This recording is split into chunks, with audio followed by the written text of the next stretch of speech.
Perkenalkan, nama saya Salih Prestia Simbolon. Saya dari Fakultas Ekonomi dan Bisnis dengan jurusan akuntansi dengan NIM 2021 01 02 070.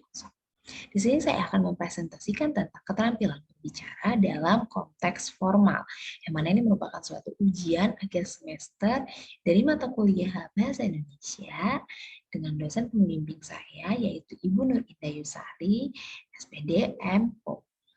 Poin pertama yang saya akan jelaskan adalah apa itu keterampilan berbicara. Apa sih berbicara itu? Berbicara merupakan instrumen yang mengungkapkan kepada penyimak secara langsung yang mana sang pembicara memahami atau tidak baiknya dari bahan pembicaraan maupun para penyimak. Ada beberapa hakikat dalam berbicara, yaitu berbicara merupakan ekspresi diri. Dengan berbicara pasti seseorang dapat menyatakan kepribadian dan pikirannya, itu yang merupakan itu mengapa berbicara merupakan ekspresi diri. Selanjutnya, berbicara terjadi dalam konteks ruang dan waktu. Tentu saja berbicara terjadi saat konteks ruang dan waktu. Yang mana tetap harus diperhatikan saat berbicara dikarenakan mempunyai efek yang bermakna dalam pembicaraan. Tentu saja kita harus melihat waktu dan di mana kita berada dan apa yang harus kita bicarakan. Itu harus kita perhatikan juga. Selanjutnya, berbicara merupakan keterampilan berbahasa yang bersifat produktif yang dapat menghasilkan pembicara, yaitu ide, gagasan, dan buah pikiran. Ya, tujuan dalam berbicara, apa itu tujuan dalam berbicara? Sebagai sarana komunikasi antar satu sama yang lain. Selanjutnya, sebagai sarana memahami diri dalam membangun karakter dan dapat memahami dan mengidentifikasi kondisi diri kita sendiri. Selanjutnya, sebagai sarana memahami orang lain untuk menjamin efektivitas komunikasi. Itu adalah beberapa tujuan dalam berbicara. Selanjutnya, bentuk-bentuk kegiatan berbicara formal. Bentuknya itu ada bentuk tanya jawab, diskusi, berpidato, berdialog, dan bercerita. Selanjutnya, prinsip-prinsip berbicara. Berbicara membutuhkan paling sedikit itu 2 orang.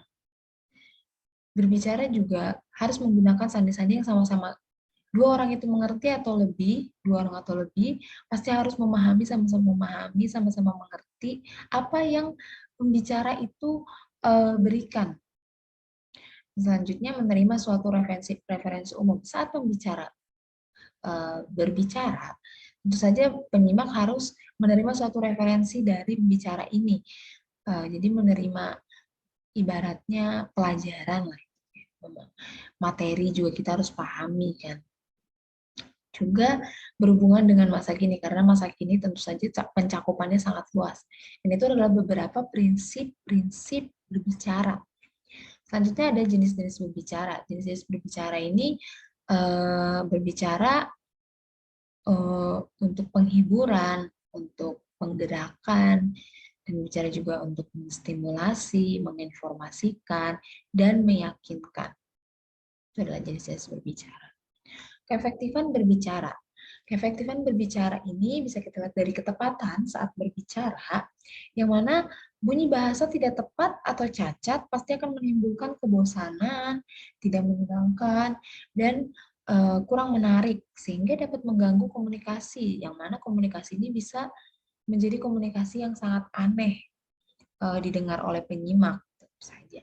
Selanjutnya itu ketepatan intonasi, yang mana intonasi ini merupakan daya tarik dalam berbicara, dan pastinya ini merupakan faktor penentu, karena saat kita berbicara, kita menggunakan intonasi, kita perhatikan intonasi, pasti itu akan membuat penyimak menjadi lebih menarik.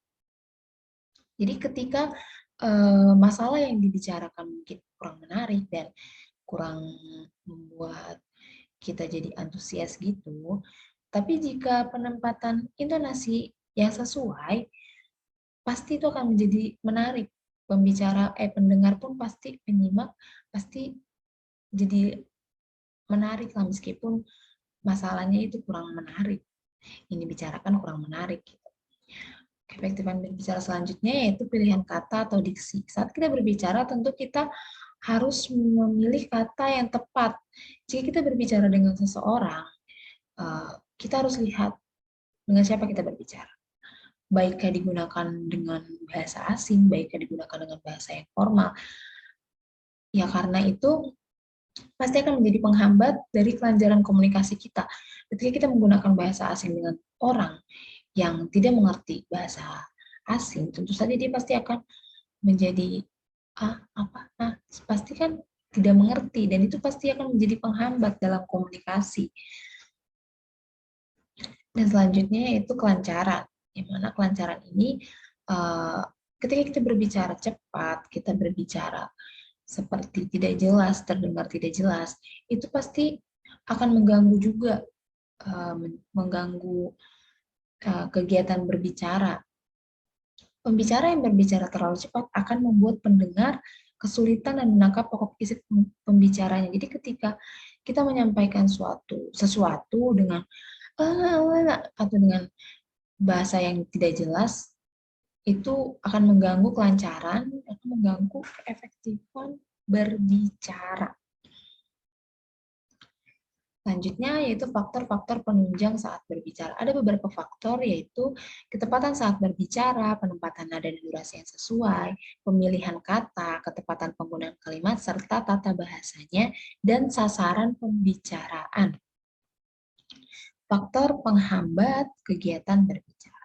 Faktor yang menyebabkan gangguan itu yaitu faktor fisik, yang mana dimaksud ini adalah faktor yang berasal dari luar partisipan sendiri. Faktor media yaitu faktor linguistik dan non-linguistik, yang mana biasanya ini dari lagu, irama, bunyi, atau dari apapun yang bersuara. Selanjutnya, persiapan berbicara formal. Saat kita berbicara, tentu kita harus melakukan persiapan, apalagi kita akan melakukan pembicaraan formal, yang mana pembicaraan formal itu memiliki beberapa aturan yang mengikat pembicaraan itu. Yang kita harus persiapkan adalah pengetahuan, yang mana kita harus memiliki pengetahuan yang sangat luas, supaya pembicaraan formal ini juga resmi. Gitu. Dan selanjutnya kita persiapkan urutan organisasi pembicara. Selanjutnya kita juga menggunakan, kita juga harus memahami unsur kebahasaan, ragam bahasa, dan non-kebahasaan. Itu penting karena saat kita berbicara tentu saja kita harus menggunakan ragam bahasa yang resmi, karena kita harus perhatikan juga kebahasaannya dan non-kebahasaannya. Selanjutnya, pembicara yang ideal. Seorang pembicara yang ideal juga harus memiliki teknik supaya saat dia berbicara seperti terlihat sempurna, meskipun itu tidak sempurna, karena dia pembicara yang ideal dan memiliki teknik yang baik, itu akan memperoleh perhatian dari pendengar. Dan ciri-ciri dari pembicara ideal ini adalah memandang suatu hal dari sudut yang berbeda dan mempunyai wawasan yang luas. Ketika dia memiliki wawasan yang luas, dia memiliki pengetahuan, pengalaman banyak, itu adalah bisa masuk ke dalam pembicaraan. Nah, ketika dia memiliki bekal itu, tentu itu akan bisa membuat dia menjadi pembicara yang ideal. Selanjutnya, dari semua yang kita lakukan saat berbicara, tentu kita pasti akan memiliki kecemasan dalam berbicara.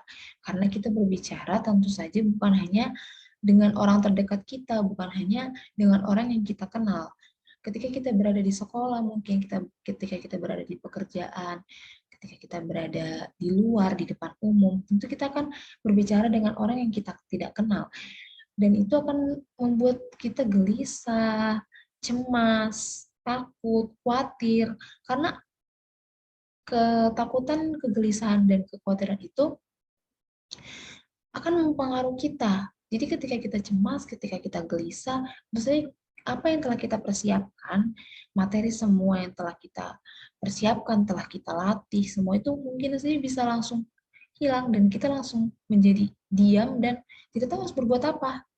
itu biasanya terjadi kepada mahasiswa.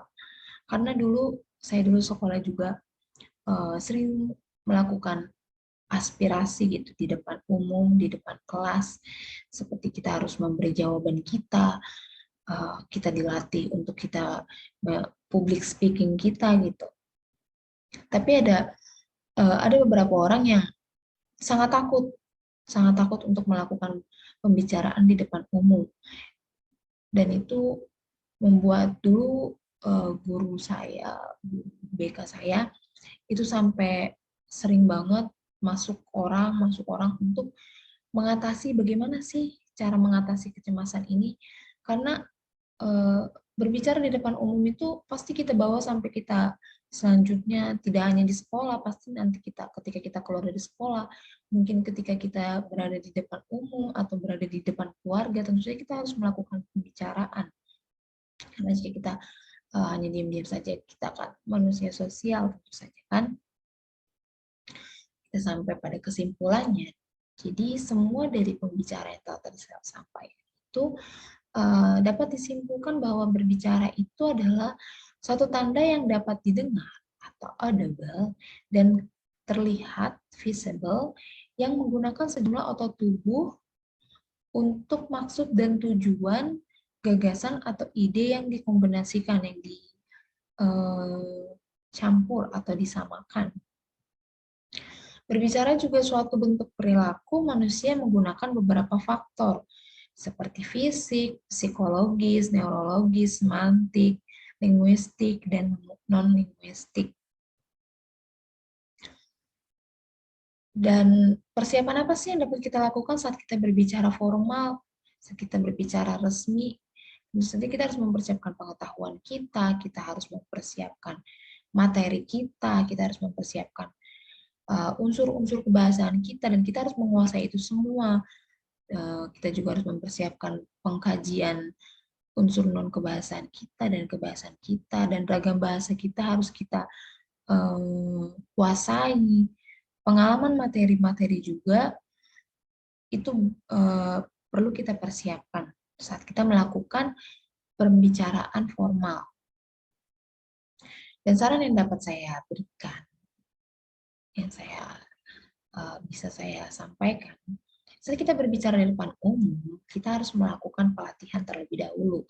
Dalam pelatihan yang bisa kita lakukan seperti kita membiasakan diri berbicara di depan umum, apapun itu kita harus membiasakan diri berbicara di depan umum.